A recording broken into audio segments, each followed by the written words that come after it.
गेलायस ना. आता तुझी ही सुद्धा समस्या मिटवतो. मी निव्वळ त्यांचीच प्रश्नपत्रिका कठीण काढतो जे त्या परीक्षेस पात्र असतात. त्यामुळे तुझी प्रश्नपत्रिका जर तुला कठीण जात असेल तर तू त्या जीवन परीक्षेस पात्र आहेस म्हणूनच. मला माहितीये तुला या वेदना असह्य होत आहे, पण त्यातून गेल्यावर तुझ्यासारखा कणखर सोशिक यापुढे कोणीच नसेल बघ. मला सांग, आपल्याकडे सदैव एकच ऋतू असतो का? नाही ना.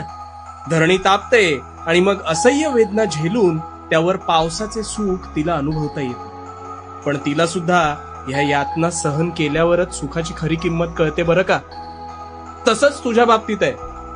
तुझी ही सुद्धा वेळ सरून जाईल आणि लवकरच तुझा सुवर्ण काळ सुरू होईल. कारण जसे ऋतुमान बदलते तशी तुझी परिस्थिती सुद्धा